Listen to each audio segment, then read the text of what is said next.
출애굽기 10번째 시간입니다. 7장 8절부터 25절까지요. 같이 좀 살펴보겠습니다.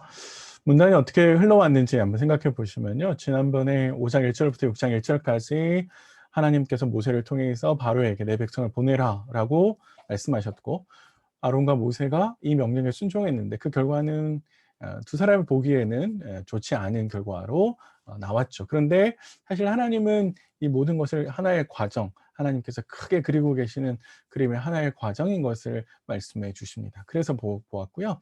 두 번째 시간에는 두 번째 시도, 이제 과정 두 번째를 거치게 되는데, 우리가 지난 시간에 하나님께서 다시 이스라엘 백성들에게 설득하시고, 이 현실에 안주하는 것이 아니고 불편해진 현실을 집중하게 하는 것이 아니라 하나님께서 제시하시는 약속을 바라보게끔 설득하셨고요. 그리고 하나님의 스피커 역할을 해야 되는 모세와 아론도 하나님께 두 차례에 걸쳐서 설득하시고 결국 그들이 순종의 자리로 나오게 된 것을 살폈습니다. 자, 이제 본격적으로 7장 8절 이후에는 하나님께서 애굽에 내리시는 재앙을 다루고 있는데요.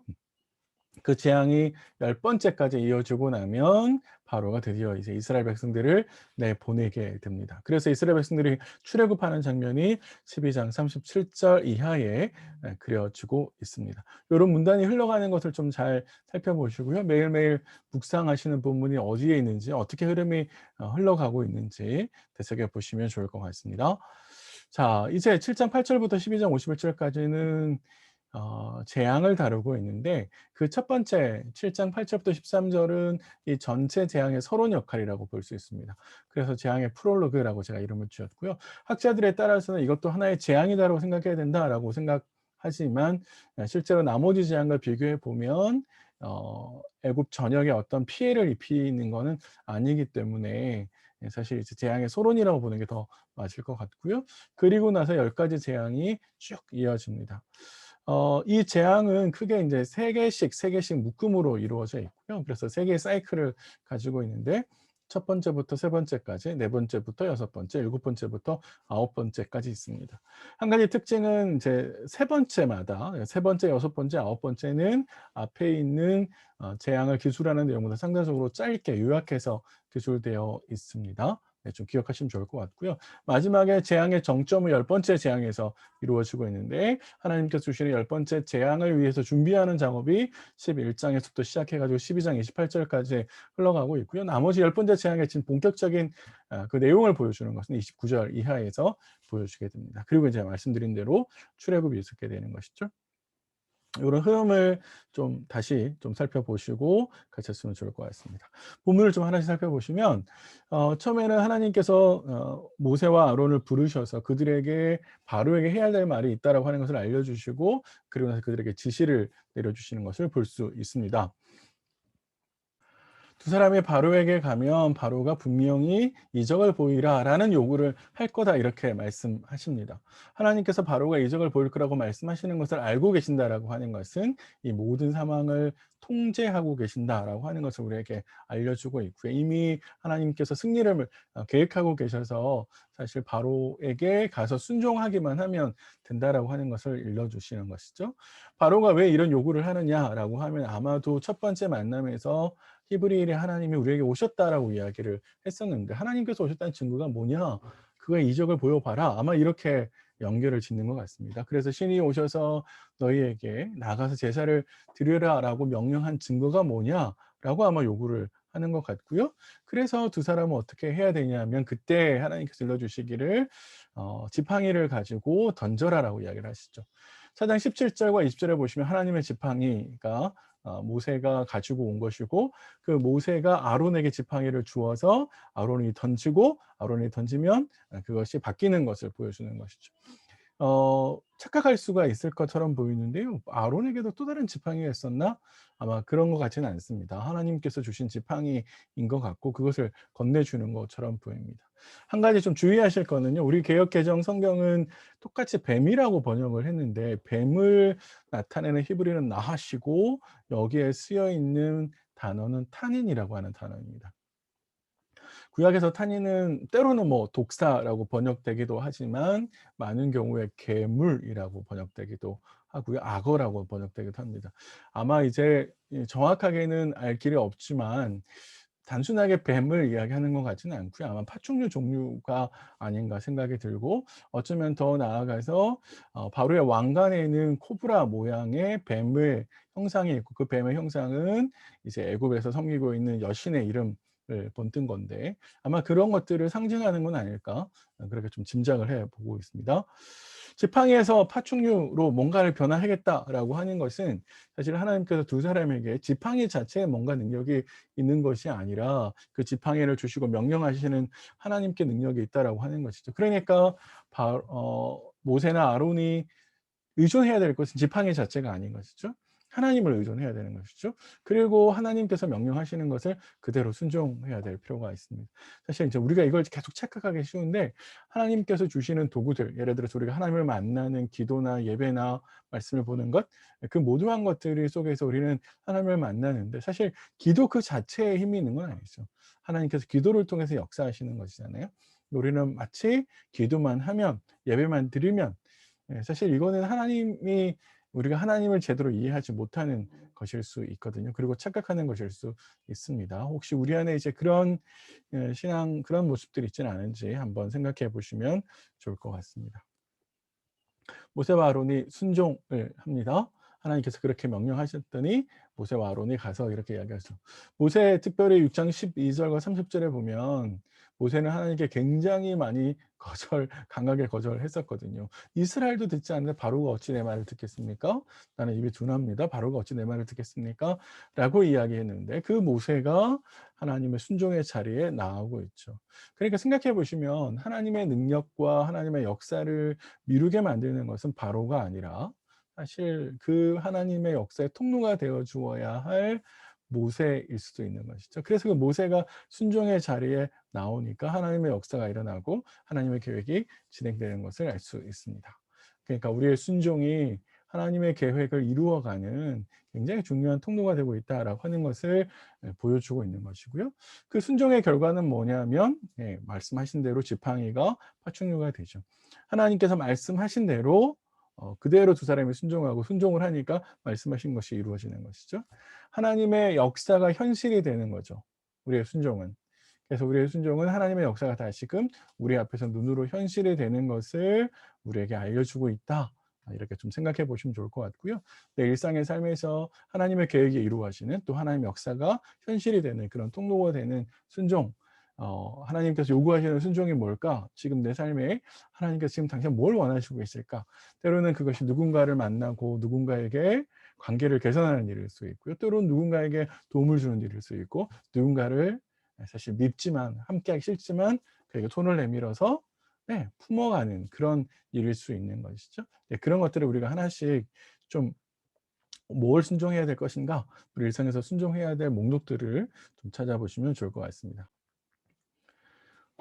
그런데 바로가 이 하나님의 기적을 보고 나서 그러면 순종하고, 그래서 하나님께서 요구하시는 대로 이스라엘을 보내주어야 되는데, 바로는 그렇게 하지 않습니다. 바로는 자신의 요술사들을 부르고 그 요술사를 통해서 똑같이 이적을 만들어냅니다. 학자들에 따라서는 당시에 이제 코브라 같은 뱀이 있으면 그게 목에다가 뭔가 이렇게 근육을 경직시키면 그 뱀이 지팡이처럼 딱딱해지고, 그래서 그를 던지면서 깨우게 해서, 그래서 지팡이가 뱀이 되는 그런 것들을 했을 거다, 이렇게 눈속임이다 라고 이야기를 하는데, 사실은 뭐 명확하지는 않습니다. 우리가 기억해야 될 것은, 모방은 하죠. 모방은 하지만 요술사들은 나중에 가서 창조를 못 하거든요. 그래서 두 번째, 세 번째로 넘어가면서 이제 한계를 느끼게 되는 것을 확인할 수 있습니다. 하지만 그들의 이적은 한계가 있는 것이죠. 뭐냐면 아론의 지팡이가 그들의 지팡이를 삼켜 버립니다. 이 지팡이가 만들어낸 뱀은 바로 바로의 권력을 상징하는 것인데, 그래서 아까 말씀드린 대로 바로의 왕관에는 코브라 여신의 형상이 새겨져 있었는데요. 근데 아론의 지팡이가 삼켰다라고 하는 것은 곧 하나님께서 권력을 가지고 있는 바로를 무너뜨릴 것이다를 상징하는 것이고, 더 나아가서 삼킨다라는 표현에 집중해 보면 나중에 홍해에서 갈라지고 난 다음에 애굽의 군사들이 그 길을 쫓아 들어갈 때 하나님께서 홍해 바닷물로 그들을 삼키시는 것이죠. 이걸 이제 예시하는 것처럼 보이기도 합니다. 결국에 하나님께서 바로에게 경고하시는 것이죠. 더 버틴다면 더 큰 재앙을 부를 것이고 그 재앙이 사실 바로뿐만 아니라 애굽 전역에 고통을 가져올 것이다. 그러니까 내가 한 명령을 들으라라고 이야기를 하고 계시는 것이죠. 그런데 완악한 바로는 자신의 마음을 돌이키지 않습니다. 계속해서 마음을 완악하게 하고 그리고 하나님의 말씀이 성취되는 것을 볼 수 있습니다. 바로가 말을 듣지 않았던 이유 중에 뭐냐면 그것은 내 요술살들도 충분히 하고 있는 거니까 특별한 것이 아니다라는 생각 때문에 그런데 내가 굳이 그의 말을 들어야 될 필요가 뭐가 있는가라고 생각할 수 있는 것이죠. 그래서 말을 듣지 않습니다. 그렇게 마로가 말을 듣지 않습니다. "내 백성을 보내라."라고 하시는 하나님의 명령을 거부하죠. 그래서 하나님이 이제 첫 번째 재앙을 내리려고 하시는데 이 첫 번째 재앙을 내리시는 이유가 명확하게 "바로가 말을 듣지 않는다."라고 하는 것을 분명하게 지적하십니다. 그래서 하나님께서 모세를 불러서 지적하고 계시는 것이죠. "바로가 내 백성 보내기를 거절하는도다."라고 이야기합니다. 이제 여기에 바로가 "완강했다."라고 하는 표현을 쓰고 있는데 우리 재앙을 기술하는 이 본문에서 완강하다라고 하는 말로 해당되는 히브리어가 크게 세 개가 있습니다. 카베트, 하자크, 카샤 이렇게 세 개가 있는데요. 여기에 사용된 말은 카베트라는 말입니다. 이거는 기본적으로 무거운 그런 뜻을 가지고 있습니다. 무거우니까 굼뜬다라는 그런 뜻도 가지고 있고요. 비대하다 그리고 자기 만족적인, 자기 중심적인, 자기 성취적인 그런 의미를 가지고 있기도 합니다. 그래서 바로가 자신의 마음을 무겁게 만들어서 사실 하나님의 말씀을 듣지 않는 그런 상황이 된 것이죠. 그래서 모세에게 하나님께서 시키는 건 뭐냐면 가서 왕을 고발하라라고 이야기를 하는 것이죠. 하나님께서 분명히 내 백성을 보내라라고 이야기를 했는데 바로는 내 백성을 보내지 않고 그래서 하나님의 명령을 어겼다라고 하는 것이죠. 그래서 그 결과로 뭐가 주어질 것인가라고 하면 하나님께서 징계를 주시겠다라고 이야기합니다. 그러면 왜 징계를 주시느냐? 바로가 사실 하나님이 누군지를 모르기 때문에 거절하고 있다는 거죠. 그래서 하나님은 이 징계를 통해서 여호와가 어떤 분인지 여호와가 창조 세계를 통제하시고 여호와가 온 땅의 주인이신 것을 바로로 하여금 각인시키게 하는 것이죠. 그래서 모든 신 위에 애굽에 많은 신들이 있지만 사실 그 모든 신들이 가짜이고 진짜 신이신 하나님을 그에게 각인시키겠다. 이것이 바로 여호와께서 준비하시는 징계의 목적이고 그래서 그 징계의 목적을 달성하기 위해서 뭘 하실 거냐면 나일강을 치실 거다라고 이야기하십니다. 나일강은 당시에 애굽의 경제력의 원천이고 생명을 만들어내는 생명의 원천이기도 했습니다. 특별히 나일강의 간계수로나 저소수로 인해서 곡창지대를 만들기도 했고요. 그 곡창지대를 통해서 애굽의 막대한 부를 가지고 왔죠. 그러니까 이 모든 것들 속에서 하나님께서 애굽을 나일강을 치셔서 피로 만드시는 것은 결국에 애굽을 통제하는 혹은 창조 세계를 통제하는 이가 바로가 아니라 하나님이다라고 하는 것을 일깨워 주는 것이죠. 그래서 하나님께서 진짜 온 세상을 만드신 창조주다라고 하는 것을 증명해 보이시겠다라고 이야기하는 것이죠. 그래서 그렇게 하나님께서 징계를 내리시면 물이 다 피로 변하는 것이고요. 그냥 단순하게 피 색깔이 되는 게 아닙니다. 여기 본문의 설명은 물리적으로 속성이 다 변한다라고 하는 것이고 두 번째는 결국에 경제적으로 타격을 입을 것이고 백성들을 고통스러워할 거라는 거죠. 백성들은 나중에 보시면 마실 물을 따로 구하게 되는데 아마도 이것은 모래에 스며드는 물 그래서 먹고 그러니까 마셔야 살 수 있으니까 그런 것들을 해야 되는 고통을 겪게 될 것이다라고 이야기해 주고 있죠. 근데 이 하나님의 징계를 누구를 통해서 하느냐면 바로 아론을 통해서 합니다. 첫 번째 세 개의 징계는 모두 다 아론의 손을 통해서 하나님께서 역사하시는데요. 하나님께서 아론을 통해서 이런 역사를 하시고 그래서 아론에게 뭐라고 이야기하냐면 지팡이를 잡고 손을 뻗으라라고 이야기를 하죠. 그러면 모든 강들 운하를 그 못을 향해서 그러니까 사실 물이 닿아 있는 모든 곳에서 하나님께서 역사를 하신다라고 하는 것을 볼 수 있습니다. 한 가지 이제 주의하실 게 나무 그릇과 돌 그릇 안에 이게 이제 각각의 역본에 따라서 사본에 따라서 이 그릇이라는 말이 있는 것도 있고 없는 것도 있는데 최근에는 거의 없는 것이 맞다라고 생각을 합니다. 그래서 나무와 돌 안에 그러니까 나무에 갈라진 틈, 돌에 갈라진 틈 안에조차도 사실 모든 것들에 피가 들어 있을 거다라고 이야기하니까 하나님의 징계가 굉장히 무섭게 광범위하게 이루어질 거다라고 하는 것을 말씀해 주고 계시는 것이죠. 우리가 앞에서 프롤로그에서 살펴보았듯이 처음에 요술사들이 따라했잖아요. 여기도 따라하고 있습니다. 모세와 아론이 말씀대로 순종했을 때 바로는 요술사들을 다시 부르고 그에게서 지팡이에 뱀을 만드는 것처럼 똑같이 피를 만들고 있습니다. 그러니까 사실 바로가 다시금 마음을 완악하게 하고 전혀 깨닫지 못하고 있는 것이죠. 백성이 겪어야 하는 고통은 굉장히 무관심합니다. 그래서 바로는 자신의 궁으로 들어가 버리고 그리고 백성들이 어떤 고통을 겪고 있는지 확인하지 않습니다. 사실 그래서 어떤 학자가 이렇게 이야기를 해요. 그 냄새가 피가 썩는 냄새가 최신 통풍 장치를 갖춘 밀봉된 아파트를 침투할 수는 없었다. 바로의 궁 안으로는 냄새가 들어오지 않았기 때문에 바로는 덜 고통스럽고 고통스럽지 않기 때문에 이 문제를 대수롭지 않게 생각하시는 거죠. 사실 그의 백성들을 위해서 찾아오시는 하나님, 백성들의 고통을 들으시고 그 백성들의 고통을 해결하기 위해서 찾아오시는 하나님의 모습과 굉장히 대조를 이루는 것을 우리가 확인할 수 있습니다. 정리를 좀 해 보실까요? 이 첫 번째 재앙은 사실 간단한 원리와 간단한 핵심이 있습니다. 그 첫 번째는 여호와가 창조주다라고 하는 것이죠. 하나님께서 모든 창조 세계를 다 통제하고 계시다라고 하는 것을 보여주고 있습니다. 애굽의 우상들이 아니라 여호와가 참 신이다라는 것을 증명하는 거죠. 우리 일상에서 하나님은 계속해서 당신이 창조주시다라고 하는 것을 우리에게 증명하시고 또 이 증명을 따라서 오기를 바라십니다. 우리가 의지하고 있는 것이 하나님이 아닌 그 또 다른 무엇인가가 아닐지 한번 고민해 보시고 생각해 보시면 좋을 것 같고요.